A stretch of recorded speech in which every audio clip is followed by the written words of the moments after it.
Welcome to the next episode of our series about Furhaven, the campaign setting, and also the board game. How about we sink our teeth into additional tips to enhance your game and make it just that much better for not only you, but the kiddos? I'm certainly ready to claw my way through this material. Poor Ian is exhausted at our puns. It's unbearable. Hello and welcome, your host to Crit Academy Dice and Dialogue. I'm your host, Justin. I'm your host, Ian. And I'm your co-host, Alex. Last time on our Furhaven series of Dice and Dialogue, we discussed classes and species and the different mechanics that make it, fun and unique to play. Today, we're going to be delving into the Furhaven campaign encounters and kind of the adventures that come with the Furhaven RPG. Now, Furhaven campaign takes place in a town of Furhaven. All right. Where there are tensions between multiple factions. The furs and the feathers has been escalating, right? And our players, a group of young adventurers known as Younglings, very much a la, Star Wars. Let's hope the villain isn't Anakin. They are caught in the middle of a conspiracy orchestrated by Master Aladar, a corrupted paladin from the Society of the Talon. I'm really excited to talk about this. There's a lot of good details that this thing goes into. We're going to kind of overview it a little bit and talk about things that really work well, maybe something that we would change or how we would enhance it, as well as provide some details on some of the cool encounters that the book has overall that you can just use as starting jumping off points or filler when, you can't get the whole group together. So from a high level, do you guys have kind of a general overview of what the overall campaign details? Could be better, could be worse. Okay, well, he's done. I guess we don't need him the rest of the episode. What about you, Alex? Yes, but I understand. I think just in general, whenever it comes to that section in the back of the book about the campaigns and the encounters, and it actually makes it incredibly easy to create an encounter or a campaign. I personally decided whenever I was prepping, I didn't run it because I had the flu, but whenever I was prepping, I personally decided to forego all of that stuff to just see how easy it was to make your own 100% homebrew. But you definitely do not have to do that for probably 5 years of playing this. There's enough content in this book to keep you and your little ones busy. Yep. And so that's kind of my overview is that's what I think as a whole of what's in the book is just there's a lot of hooks in the descriptions of the different areas, but also there are so many hooks that are just put in there anyways. It's good. It's nice. Thank you. What's her name? Kim Bowery. Thank you, Kim, for making our jobs easier. On that, so before we delve into the details of the actual campaign, I do want to talk about some of the encounters in this encounter table that it offers. Is it sad the part or call about to hear the most the fact that she's neighbors with the Hickmans? What? But when we interviewed the creator of Furhaven, she is neighbors with the Hickmans. Which, for those that don't know, do what? They may have wrote a lot of modules of Dungeons and Dragons over the years, especially in the 80s, and were the creators of Dragonlance. Which is the new setting that comes out as of this recording in a few days. Dragonlance? Yeah. I thought it's been out. Oh, did it already come out? Man, I'm so behind. You'd think I'd be on top of that, but I missed it, clearly. I missed the window. Anyways, I think that's really good. So a couple of these I want to touch on that I thought was actually interesting. It's not something I would expect in a children's story, is blackmailed for noble. Or poisoning of food. Hang on a second. Before we get to that one. Everyone, this is basically the text. This is what it gives you to work with. Everyone knows the noble titles among the furs are honorary at best. But to this fur noble, it means a great deal. And he is being blackmailed by for some of his past misdeeds. And if word gets out, it will ruin his reputation and he would lose his title. Is this information that you can make use of to get his help? Is this information that you can make use of to get his help while he still has some influence? Or will you help him out of his plight? What stands out about that? There's something very specific I want to talk about. Elitism. Yep, that's one. That's not specifically what I was focusing, but I was gonna say that it gives multiple options instead of just do the quest, do the thing. It gives multiple options to the kids. They can choose to be part of taking advantage of him before his stuff is gone, or help clearing his name. Mm-hmm. That is huge, right? Because it basically gives you the outline and says, here you can have the players go in any direction. Yep. Here's the setting. Let them choose. Especially if they can uncover the information and blackmail them themselves. This is why this stands out to me, because it's usually we would expect the players to want to be on the one side, right? Yep. Right. Even though Furhaven is designed for children, it doesn't make that assumption in multiple of these encounters.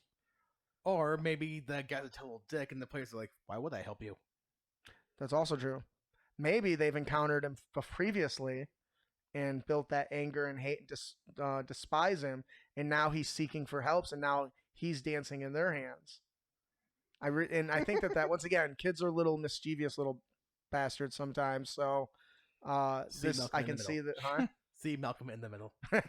So I can see this going both ways, and I think a couple of the different encounters kind of offer that sort of thought process, which tells me that a lot of thought went into, okay, we don't want to assume they're going to play this way, but here's two options.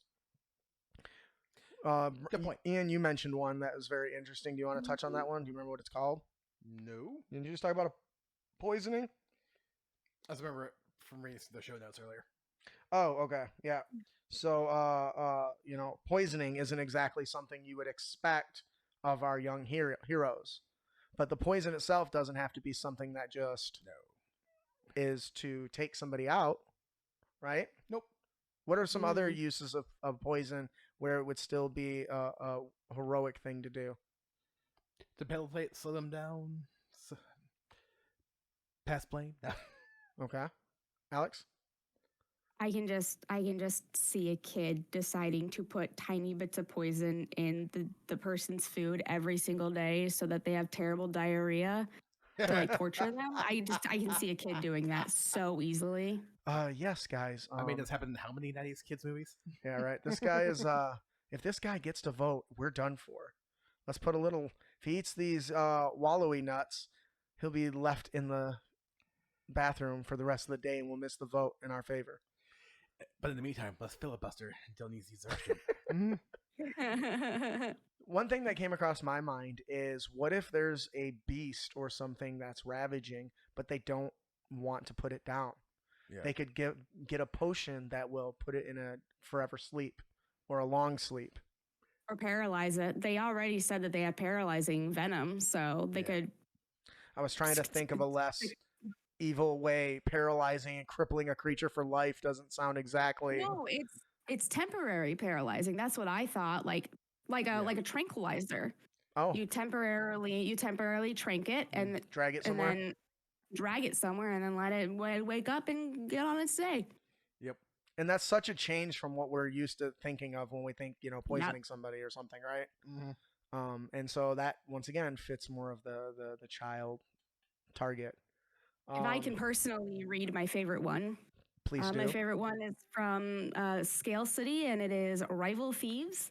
And you are paid for a recent job with a valuable jewel, but no jeweler will accept it as payment. Suddenly, members from the Rival Thieves Guild are trying to get their hands on it.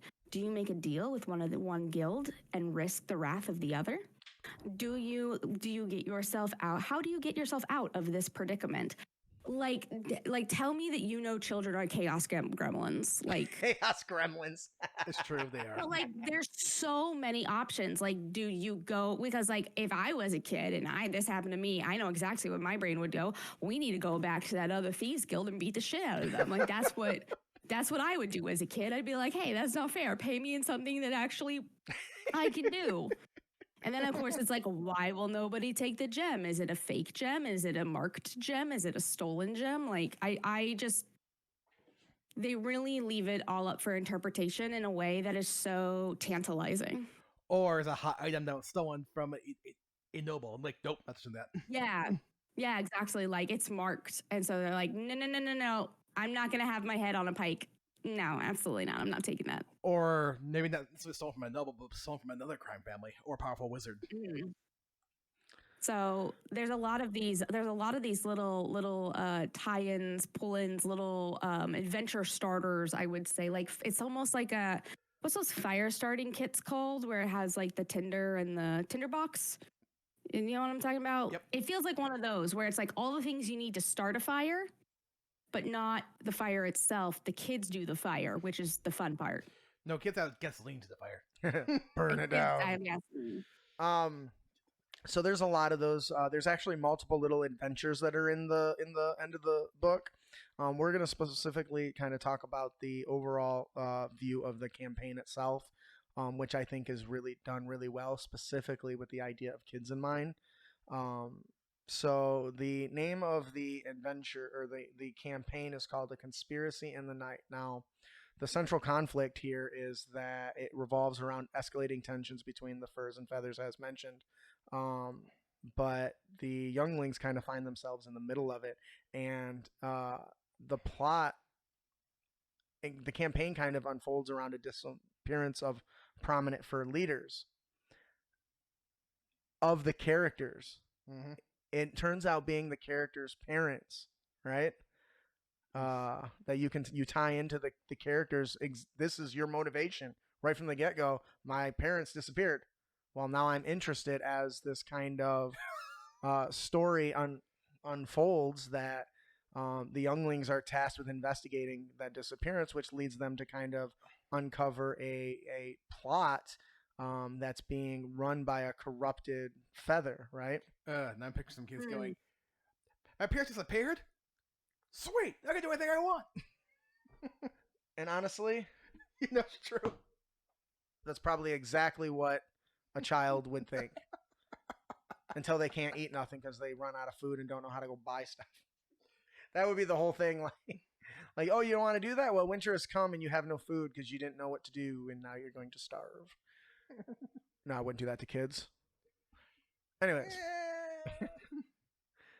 So that already is an overall interesting plot. I think that it ties really well to the motivations of the characters, right? Because that's something that part of 5e or any RPG is character motivations. Well, with children, you can't let them come up with their own motivations. It'll be probably a disaster. At least that's my personal experience with the school kids. But it makes it easy. Every kid can understand wanting to go rescue their family. Yep. So that sets the tone pretty quickly, I think. Oh yeah, because a lot of kids watch Fast and the Furious. I've only seen the first one, I think. It's all about family. I've never seen any of them. Yeah, I don't even remember the plot of the first one. It was so long ago. I've only seen bits and pieces of the first one. The plot is racing, right? To be fair, I only saw bits and pieces of the first one. I just remember the memes. Yeah, there's memes everywhere about it. Exactly. All you need, even we would just watch the Shazam movie, the second one. He's like, for one thing I've learned about all Fast and Furious flicks, it's all about family. And he hits, and like nobody comes and helps. He's like, family. Anyways, and the other part I was telling us too was the actress he was saying that to was in the Fast and the Furious movies. Were they really? Yes. Oh, I had no idea. That's so funny. Don't worry, it doesn't bite. There's bugs in our room right now. So overall, that campaign setting already has a good start. As the player characters kind of delve deeper into the plot, they face a series of challenges and choices. And I think that is critical. Giving players choices, regardless of their age, is what keeps them engaged. Oh, yeah. Whether that is just a which way to go, or who should we help? How should we help them? Coming back to the encounter discussion we had earlier about whether to take advantage of somebody in trouble or help them, even if they are a douche.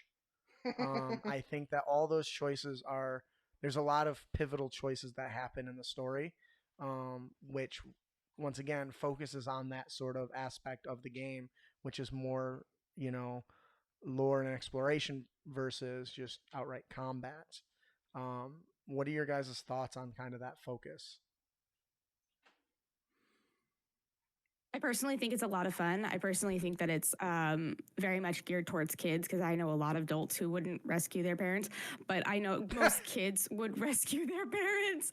And I think the biggest thing for me is that they really tried to be as universal as they possibly could. Mm-hmm. And also with this whole corrupt feather and all this kind of stuff, even if the kids are like 16 or like 15, like around that age, I still feel like they would enjoy it. I would agree. And them, and once again, it's not just the social aspect; it's the exploration, right? So a lot of the choices they have to do is navigating around the different towns, right, and the different villages and cities and towns and stuff, each with different deadly traps and puzzles and enemies, where their wits and skills need to be used quite extensively to overcome the obstacles. Just stabbing it and shooting it with an arrow quill is not going to always be the number one solution that will end in any positive way. The player characters will need to explore a variety of different areas, such as swamps and sewer areas, and gather information to delve into this. And we can learn a lot from the social, that's kind of focus of Furhaven, no matter what RPG you're running, because it comes down to the choices the players make throughout the campaign, and each has a significant impact on the outcome. They may choose to align with either the furs or the feathers, or try to take a neutral stance, which isn't something that typically comes up, right? Well, not in many cases, no. I mean, usually your assumption is you're the good guys or you're the villains. It's not like, oh, we're going to go and talk to these people and learn something. Oh, maybe we should help these people. Well, maybe I don't want to. Maybe, and that comes back to our discussions in the previous episodes about how important it is that your fur choice has an impact, right? Shoot. I don't think it's enough RPGs in general or quest lines that either they usually encourage like one solution or the other. They don't necessarily encourage a middle ground or a compromise in many cases. And some of that is present in Furhaven, right? Which is interesting. I think the reason why that kind of stuff is present in Furhaven is because those are the kind of skills that you are taught whenever you're at a young age. I mean, so many times at a young age, kids can't share, kids can't compromise. It's black and white. And so I actually really enjoy the fact that they're leaning so hard in to life lessons that kids need to learn. And it makes me think a lot about the COVID kids. I have 2 friends that are teachers, and they're talking about how far behind the kids are. They do, one does 3rd grade, one does 5th grade. And they both are talking about how far behind the kids are socially and like understanding social stuff, because they were remote for so many years. They were remote for the fundamental building years of their like childhood. And so to me, this would be a way to like help prop up COVID kids. That's an interesting. I like that. It's a really good point, and that's once again in the first episode of Furhaven, we talked about how the spike in RPGs and board game success has really been helping that social aspect that we were getting away from with all the video game playing. Not that I'm against video games, I love it. I wish I could play more myself. But that's amazing. When you're a kid, you have no money for games. When you're an adult, you don't have the time for games. Amen, brother. My dad would always tell me, you either have money or time. You don't have both. No. There's a lot of benefit that comes to RPGs. There's a lot of very smart psychologists and teachers that have already done studies and proven that, right? And this in Furhaven is one of the ones that really pushes those core benefits. And so as you're making your way through this campaign and making these important decisions, you're doing it as a group, right? Which forces a unique experience that younger children aren't used to, which is having a voice. What do we do? Mhm. Here's what I want to do. And it opens up that discussion forum, and they have to learn to get through those discussions without just screaming and yelling and crying, right? In theory. Another thing about Anne Gregerson's supplement for kids that she made that one time. Yeah, she did a really good one. If you haven't checked it out by Anne Gregerson, it's do you remember the name of it? No, that's why I I just don't said remember the name. Alicia, if you could find that for us, please let me know. We really enjoyed. We covered it on the show at one point, didn't we? That's why I know about it. Okay. Anyway, so beyond just like the social interactions, the campaign challenges range from combat encounters against dangerous animals like wild boars. Little Heroes. Little Heroes. Yes, that was a really good one. She had an awesome magic item that we used on the show that was like a magical blankie. It gave you like protection against like fear and stuff like that by covering yourself up, which I thought was great. If I remember correctly. Amazing. It is awesome. Anyways, so it ranges in, from combat encounters with like boars or other wild beasts to, acolytes to, stealth missions and puzzle solving. And they must use their resources wisely and outsmart their enemies and, find out the truth of, what's really going on, why the leaders disappeared, which is cool. But what I really like is the climax. The overall goal is the Master Aladar is trying to poison the grain of the community, right?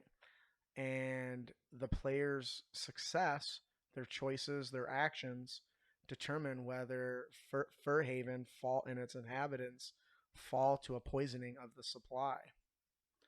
That is such an interesting thing because even in 5th edition, when we did the Laws of the Land episode, it talked significantly about just how punishing of a crime poisoning a water or food system was. Yep. Because you can't undo it.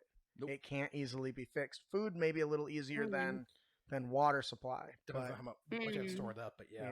But here he's trying to poison the grain, which is a big problem. Why? Well, it's already harvested. Okay, so, that's one. Yeah. Which means it could be a fall, which means winter's coming. So what else would you have for food? Right. I mean, in theory, at least, depending on when the adventure's set. Yep. Yep. What about you, Alex? Well, my first thought is that the little furs, what are they called? The weefers. The weefers are probably all vegetarian or omnivores, and that's their food. Yeah. I'm not gonna lie, because I'm picturing at one point where some like a predator-based character goes to a bar. Don't you guys have any meat? No. What? Why not? We only have herbivore customers. Why do we stock meat? Then he comes back with something on a stick roasted and it's really big. Oh no, what are you eating? Don't you worry about it. The thing that made this interesting to me is that once it's poisoned, not only is Ian right about its food being the food source, but it's indiscriminate. So whatever the effects of the poison are going to be, it hits everyone. It's going to hit everyone indiscriminately. Now, if you're a community-driven person and you're sharing with other communities, does it expand beyond Furhaven? Right. And how far does it go? When does it stop? Are they eating the grain raw, or is it used to make different things? So now let's say it's used to make bread.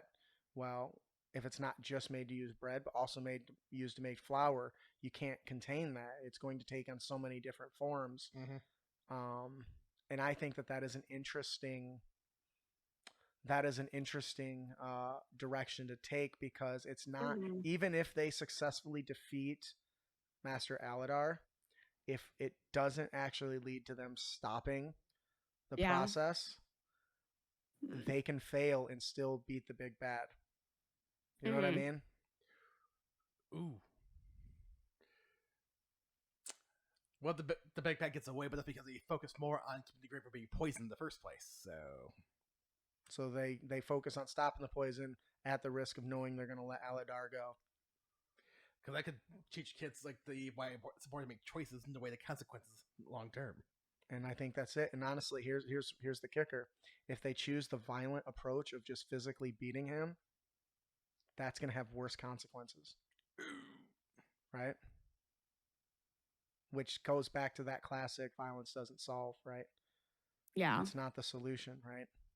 If they, Yeah. instead of fighting him and wasting that time, bind him up, tie him up somewhere, and then go finish the job, that gives them extra time. But once again, it's a compilation of all their choices, right? So even if they Yes. do think about it, is it already too late? Right? Mm-hmm. The choices we made have already messed us up. By the time we realize it, it's too late. There's so many different ways it can go. I mean, the story itself has its own output or its own outcomes and kind of ways it expects things to unfold. But as a game master, you can take those into consideration if you're good at it. You don't have to be good at it and just change it based on the decisions they make to fit a lesson learned, right? Mm-hmm. And for me, that's just fascinating. What are you giggling about? Oh, I just love the concept of having a DM having a one shot with the players, but the players don't take it so seriously and goof off hardcore because it's a one shot. Only then the main campaign have consequences from the one shot. Oh, that is love it. I love it. I love it. I have actually had that exact thing happen to me, and let me tell you, it's really fun. Well, yeah, because if you're in a throwaway adventure in the same world, and you do this thing, and it turns out that person you slayed is the one person that has stashed away the potion to cure, a disease that's going around, and your other adventurers are dealing with the results of that failed disease. That is just, I love it. I love it. I love it. Bonus might affect your players in future one shots about how seriously they take things. Yeah, that'll make them change their mind. So with this campaign's kind of central conflict, it's an intriguing plot hooks and adventures and challenging choices.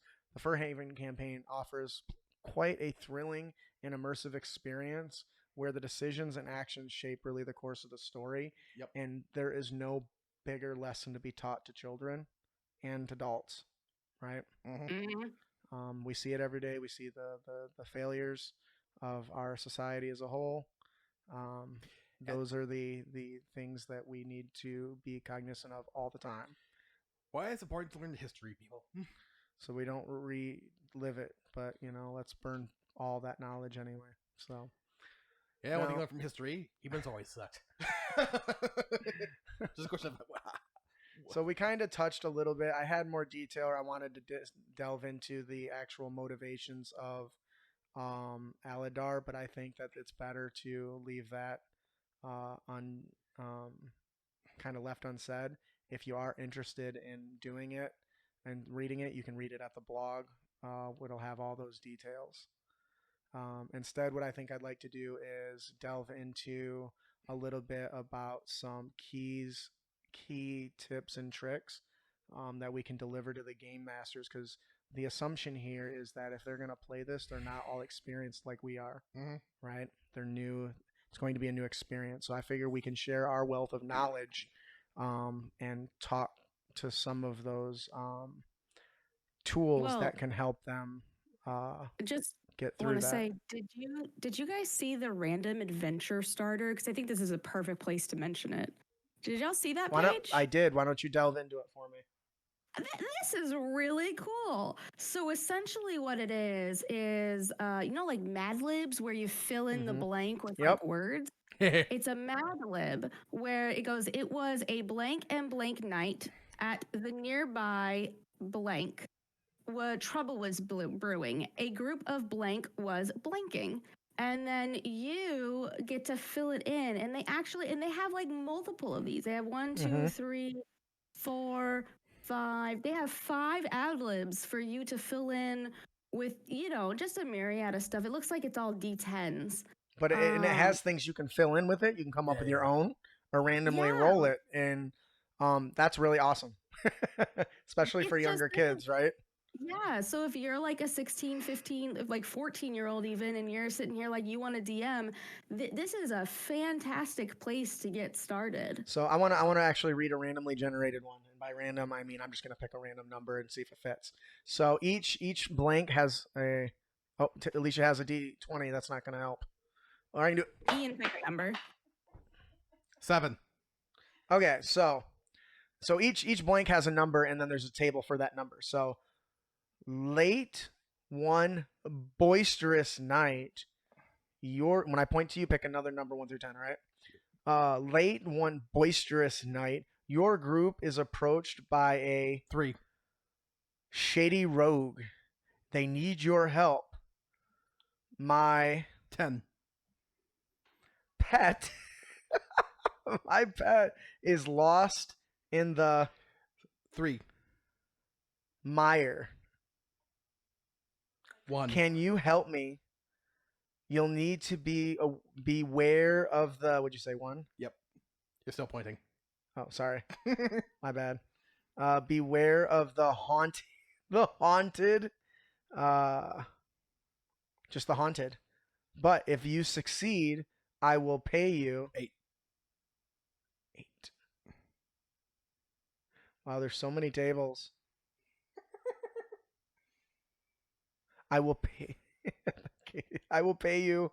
I will pay you a newly forged weapon. So you can change those to be very specific. Maybe you call it, I will pay you with this ancestral weapon. Right? Wait, you're a rogue. Where'd that come from? Don't ask questions. Don't ask questions. But I thought you're right. This was a good point for this. So the fact that they got that and then all the little options means you can. I mean, kids are very short memoried. So by the time you do it again, just go through the list 1 through 5 when you need an adventure, right? And just redo those, right? I think that's a pretty cool tool that they implemented.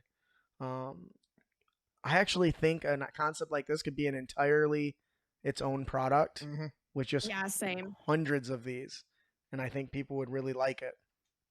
Because who doesn't like rolling on random tables? But the fact that we all played ad libs as a kid. Yep. Not all of us. What? I didn't even know what that was until you just explained it to me. Oh, You ever played it in the car? I'm Along road sorry. trips? No, I did anything as possible to not talk to everyone. I like to read my books. That's what I did in a car. If I talk to people, then I gotta interact. I'm much more social now than I was as a kid. So. But I think, there's many pages of this, and they even have general adventure ideas. One called Barrow and the Gopher Prince. Barrow and the Gopher Prince. A peaceful community is nestled in a fertile valley near the entrance to a large cave leading into Forever Dark. The village is led by a family of gophers who, for generations, have led the affairs of the village and helped it prosper. But strange things have started to happen near a certain barrow, located deep within the cave. It is the barrow of a gopher prince from generations past. It has long been a popular destination for people to go to ask for blessings and to find peace. But now, folks shun it. There is a dark, oppressive atmosphere around the barrow, and those who linger tell a creepy sense of danger. What menace lurks in the tunnels and passages under the mound where the old prince is buried? Is it a ghost wronged by some deed of the prince's family? Is it a centipede who has made its nest there and is preying on lone villagers who wander near? These are actually good. I know. You guys say that was such a surprise, as if they're not professional, awesome writers and GMs writing. Typically, whenever you get stuff in the back of the book or whenever you get these, it feels like an extra thrown in. Yes, this doesn't feel like an extra thrown in. This feels like part of the set. This is good. I like it. And I like that it gives the scene, but not all the details, right? So you as the GM have some versatility and some options there, right? Even if it's just using the ad lib adventure generator or one of the other encounter tables. So, do you have any thoughts? There's definitely a lot to go off of that they could help tailor make for the campaign that you want. Something I touched on in earlier episodes, but it just rings true still. Yeah. And so, kind of going off of that, we're going to offer a few pieces of advice that should help you kind of move through and develop your skills as a storyteller, first, I'm going to highly recommend you go back and listen to episodes of the Crit Academy on your favorite podcasting platform. We get into very good details on all of this across 300 episodes, and can make, even if you listen like to the first, 50 or the most recent, 300, you'll be caught up and become an expert in no time. In the meantime, we've got a kind of a narrowed list of ideas, and feel free to toss in your own, you guys. These are just ideas that I thought of. We'll each go around the table and provide ones we think that make for excellent storytelling. First one for me is pacing and suspense. This is very important, specifically with children. If your pacing is too slow, they get bored. If it's too fast, you run out of ideas because you get through it all too quickly and you end up having to wing it. But finding a good pace and making sure there's suspense is huge, right? For me, you want to build that excitement into the next time, right? You want them to want to come back every single time. And so you can employ cliffhangers and plot twists that kind of maintain suspense. Reveal, in this adventure, you could reveal Aladar's true intentions gradually, keeping the players guessing and kind of intrigued to what he's trying to do. Or you could just come out and let it make it obvious. That's not going to be as impactful as if it's a slow, drawn-out process. And there's little clues that kind of lead to it as you use NPCs to drop hints and creating a sense of urgency and impending danger of what's going on. All of these little tips are based on pacing and suspense. If you say, hey, you see a dark, shadowy figure with a white stripe from head to toe, whispering and calling you over into the shadows. I hear you're looking into Aladar. Come with me if you want to live. And then ending a session there is going to have a different impact than, all right, guys, you guys make it back to the tavern, into the city, you walk in the tavern, that's where we're going to end for the night. Mm-hmm. Do those seem the same? Nope. Did one seem more engaging than the other? Yes. That's what you want to do. You want to build that suspense. You can do it at the end of combat. You can do it at the end of a narrative story. You can do it before combat. Like if you know you're not going to have the opportunity to do a combat because it takes a little bit, maybe as you build up that moment of describing the constant skittering and squeaking of thousands and thousands of something skittering in the distance, and as they approach down the mire through the little valley, it gets louder and louder, and it echoes off the valley walls until the sound of the forest is nothing but absorbed by this skittering and squeaking as you turn the corner in the valley and see millions upon millions, a mere wall of flying insects heading towards you. And stopping right there. Once again, that's going to build the excitement, but you don't give them a chance to let that release that tension. Nope. So it stays within them, right? Do you guys have anything you want to add to that about that particular pacing and suspense?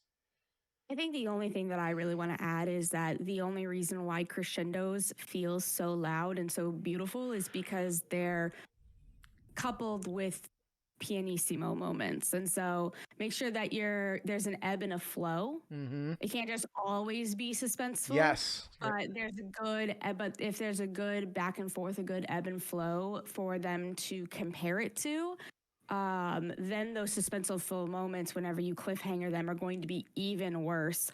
And they're going to fight you.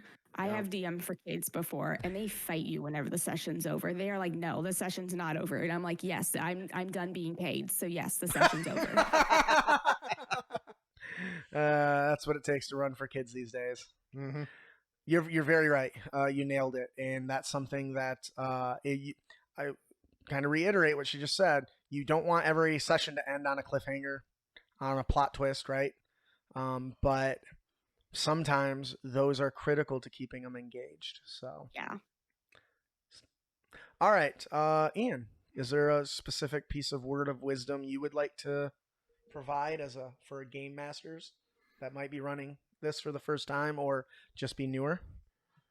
Well, the general advice I tend to give is something I actually gave at one of the cons we've been to. Respect your player's time. I'm not good at that. I'm not good at that at all. I need to work on that. Like, one example is, you've definitely heard horror stories here and there of like players. The DM wants to introduce a new player with a new character, but wants to wait till a quote natural moment, so that player might be sitting there for 2-3 hours before they can finally do something, and no one's going to enjoy that. That's not fun. They chose to be there. Or there's been some times too where some players might have been excluded from some events in game because of choices they made. But sometimes the choices that you put in front of them might have seemed arbitrary in comparison, or they didn't choose the answer you want. But at the same time, it's like, why would I have even thought about choosing the answer that you wanted in particular? Right. It's funny you say that because that's something that I struggle with. And I don't know if you've noticed in my games, but I always actively try to turn and ask a player a question directly when I feel like I haven't heard input from them, because either I'm not paying as much attention to them, or maybe they're just not as engaged. And no fault to you, but I know that I got to kind of pull you out of your circle sometimes compared to what I have to with Alex or other people. That's not that you're that's not an issue with you, but it's me making sure I'm keeping you engaged. Right. And that's easy to forget when you have one person who's more boisterous than others. Right. And I'm not saying I don't enjoy role-playing. I do, but it's not necessarily my strength. It's something I have to try very hard to do in the first place. So, and I, especially on days where I do a lot of role-playing, I often feel exhausted mentally afterwards too. Oh, so did that last Furhaven game really have you? Because it was just the two of us. There was really a lot of back and forth, more so than... Not inherently. Okay, well, that's good. And I don't know how Alex feels about this, but I know that is something that if I'm not constantly cognizant of, I can forget somebody's there. And so I always, because of that, that's one of the reasons why I love asking for initiative at the beginning of the game, because I basically will just put my dot next to somebody every time they do like a role play statement, and when somebody has too many and others have no, I'll turn to them and ask instead of letting that person. That's kind of how I mitigate my own weakness, which I don't always do, unfortunately. So what do you think, Alex? I think this is a really great tip, Ian. Yeah, I think respecting players' time is a really great tip. As Justin and I know so well, priorities sometimes change. And so for people to prioritize the game that you are working so hard on and love so much, it means a lot that they prioritize that stuff, because that's not... people don't. So my big thing would be, if people are making it a priority, make them a priority, because you're lucky that they're making you a priority. They chose to be there. That is very true. Of course, some people choose to be there because there is no other option, and they're kind of stuck with garbage. That sucks. I'm sorry if you're in that situation. Email us. Tell us about it. No D&D is better than bad D&D. Despite what some despite what some people seem to believe. Because I've had bad D&D. It's like, no. Because, like, put bluntly, if you're actively dreading a session, you should probably not go. Yep.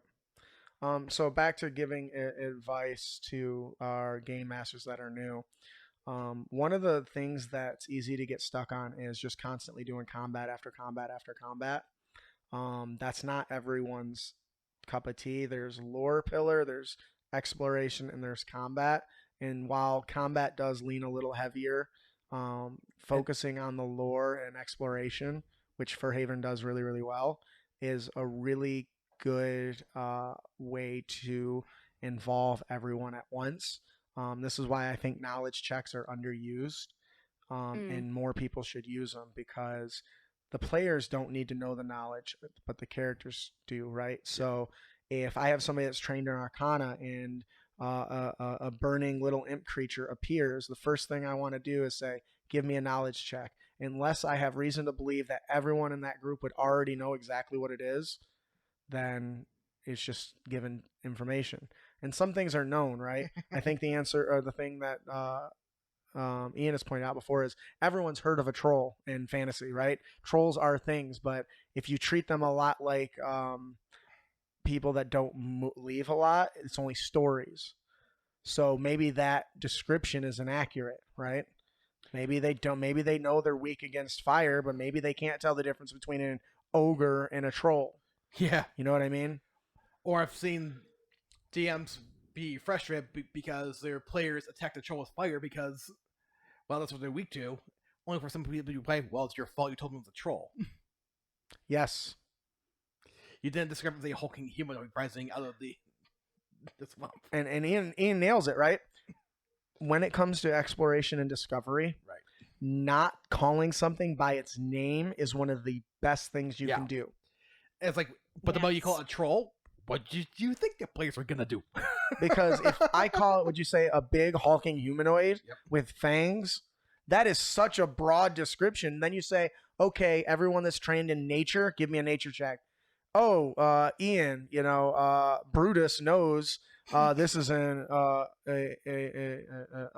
troll, a swamp troll. He actually had stumbled across one of these in the past and watched it be fought back with, torches. And so then that knowledge becomes part of that character's story. Yep. And to me, that is one of the best aspects of exploration and discovery. And to top it off, you don't have to do it all yourself. If you don't have a shop designed or played out, ask one of the players.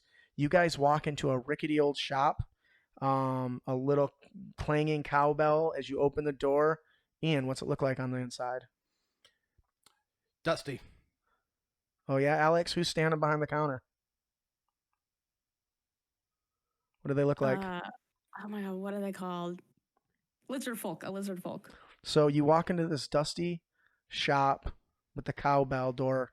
A lizard folk stands behind, licking off his fingers, quickly finishing off a plate as he sticks it underneath. You guys walk up. You can see weapons on the walls. What are you here for? And so you can pull some of that weight off yourself by asking the players. Now make sure you trust them and they're not going to say, it's Barney the dinosaur. Which with kids, okay, it's a purple lizard folk now. But use it. Use the creativeness of your team. That would be my big advice. Any other advice before we close out on the topic? Yeah. I just wanted to say really fast that I think my biggest piece of advice that I would give for Furhaven in particular is to realize that this might be whether you are playing with adults or playing with children, I kind of get the impression that the people who would want to play adorable furry animals might not have the best confidence. And so give them the opportunity to have the floor. Don't cut people off. Don't allow one person to have the spotlight. Like you were saying, go back to that other person who doesn't, the audience member, and let them have a moment as well. But if they say something like they say, I stab it through the eye, roll with it. If they say they're going to swipe coins that are on the counter, there are suddenly coins on the counter. I would definitely say that this is one of those confidence building games where you need to make sure that you are working with your players and not like at or for or against your players. Right. I think that's a really good point. Mm-hmm. And then when in doubt, you can follow the Game Master's golden rule. Do you guys know what that is? You're in charge. You're in charge and yes and are both wrong. Those are like silver and bronze rules, just so you know. The golden rules, right, is when in doubt, if it's favorable situation and you don't know the rule, grant an advantage roll, and if it's an unfavor, roll disadvantage and worry about what happens. Because a lot of people will spend a lot of time trying to figure out exactly how something should happen just to find out it's not going to happen anyway because the roll is poopy. And you can make that easier by passing disadvantage and advantage when you're unsure of a ruling, because there's nothing worse than stopping a game to spend 10 minutes looking up a rule. Just go with it. That's the golden rule according to 4th edition, which is just combat advantage or not combat advantage when you're unsure, but whatever. So, in the end, just remember that Furhaven campaign and adventure is a collaborative experience. Yep. So be flexible and responsive to the player choices, regardless of their age. encourage their creativity and immersion, and adapt and customize the adventure to create a unique and memorable journey for your players. If Furhaven sounds like a setting you are looking for, you can visit their late pledge store at or Kickstarter at rebrand.ly/critfurhaven. And now, on to our system agnostic tips and tricks. Our monster today is the Black Dragon Whelpling. I personally have always had a problem with how long it takes to introduce dragons into games like Dungeons and Dragons. Oh, tell me about that. In fact, I guess some people never actually fight them. Like, it's like they're in the name of the game, but they don't pop as much as you would think they would. Yeah, I feel like, and that is weird. Like, and not every game involves dungeons either. Now that I think about it, right? Why are dungeons called dungeons? Because technically, dungeons are underground prisons. Yeah. So, what is a Black Dragon Whelpling? Well, first of all, you need to know that they are basically just freshly hatched dragons, right? Yeah. They're not particularly evil. In fact, for our 5th edition version that I made for our patrons, it's actually chaotic neutral. Cause a little bit of trouble, but not really out to maim or destroy anything, right? If you haven't seen the artwork for it, this monster is adorable, right? Because we had to fit the Furhaven theme. It's so cute. And Black Dragon Whelplings are typically born in murky swamps, fetid bogs, and mires, right? The territory is typically carved out for like by the mother who laid the egg there, and clears out all the big threats, right? So when the baby hatches, it doesn't have much to worry about as far as major threats, which is great. They are feisty, they are fierce, they're driven by a desire to explore its surroundings, a lot like our furs in Furhaven, right? Now, despite their diminutive size, the Black Dragon Whelplings possess a bit of a, streak of chaos, right? Maybe not necessarily too cruel, because if you know, black dragons are often considered cruel, but that's a learned trait, right? They learn that through their from their parents and kin and stuff. But they do delight in chasing and tormenting smaller critters, such as frogs and insects, and are quick to lash out at any type of creature with hissing and tail wagging that might threaten them at all. But over time, they do become more cunning and manipulative of others. They like to create little followers of their own, even at their young age. But despite their fearsome reputation, Black Dragon Whelplings are not without their own weaknesses. Usually, just like any other dragon, they're easily distracted by shiny objects and things of value. They often will abandon their prey if something more interesting catches their eye, which is not a great trait, because that means that whatever they slayed that should have been their food now just becomes wasted. They are also vulnerable to certain types of dangers like psionic attacks, because they haven't developed that kind of strong mental faculty yet. And that means things like spells like charm and confusion are particularly susceptible to these little things. While they are adorable, they are to be tread upon with caution.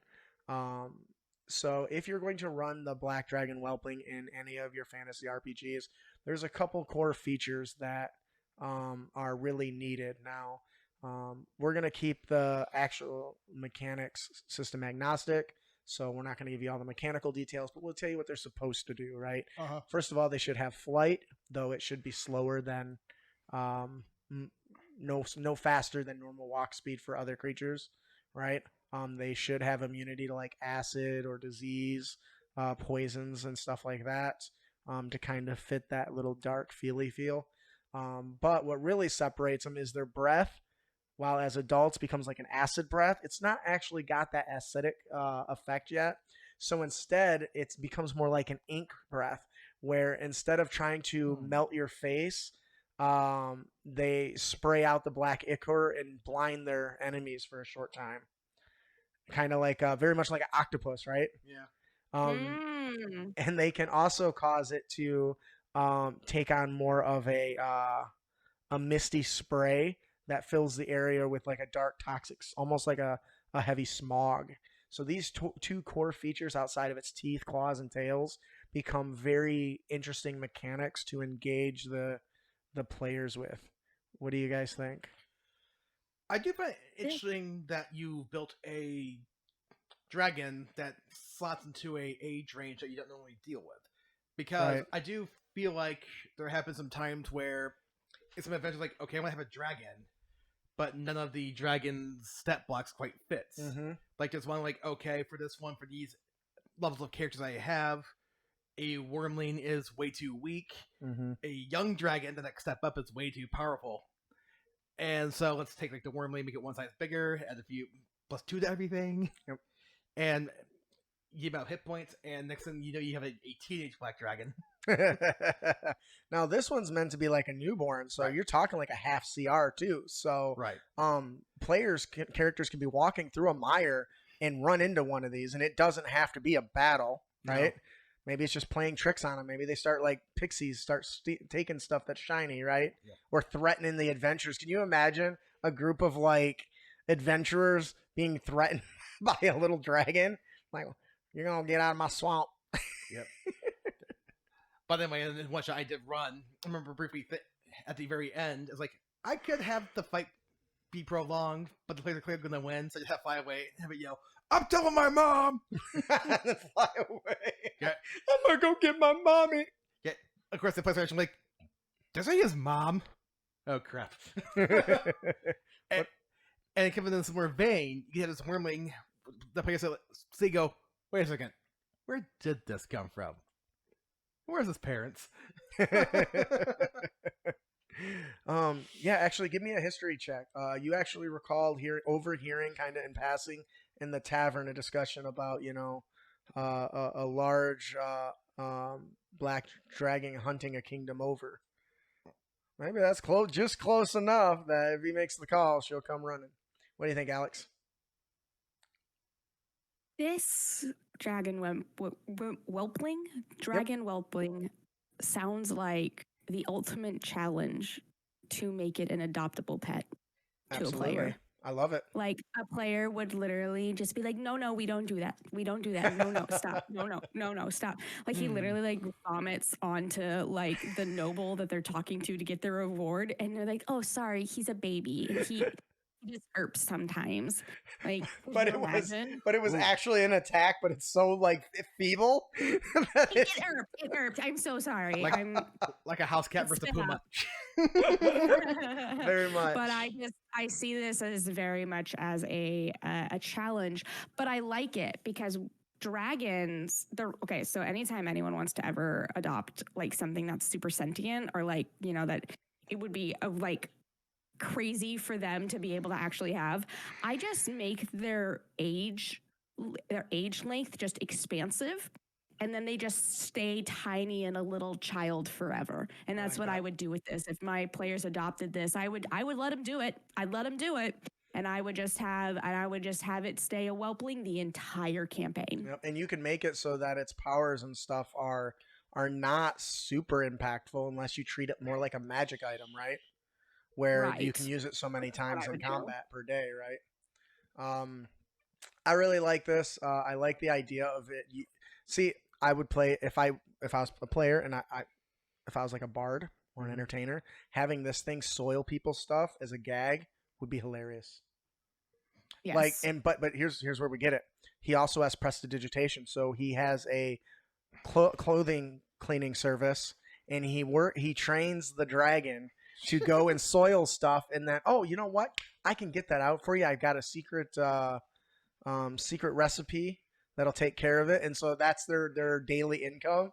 Mm-hmm. Instead of a normal like source of income, it goes out and soils the stuff, clothes of people, and then they use prestidigitation to take it out. I think that's absolutely wonderful. I think that this would be a great thing for a paladin and a rogue to fight over. Yeah. I really truly believe that this is not a monster to me. This is a tool to cause conflict within the party and create drama. And it's funny you mentioned that because inside of in the monster stat block that I made for our patrons, it actually talks about different ways to use it, and one of them is very much intra-party conflict, because it's still known. I mean, black dragons are known to be evil. Very evil. And so I can see the paladin be like, no.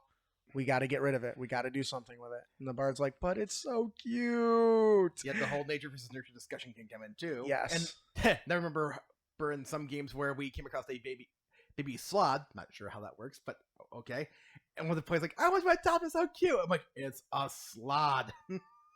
Yeah, it's going to impregnate your arm, which will then take over your body and turn you into a sloth. Yep. Yeah, that seems like a pretty easy decision. You would think. All right. Anyways, the Black Dragon Whelpling is designed to be a cute and different challenge for the players. Not just a battle, but a great way to introduce dragons almost immediately, which I think is great.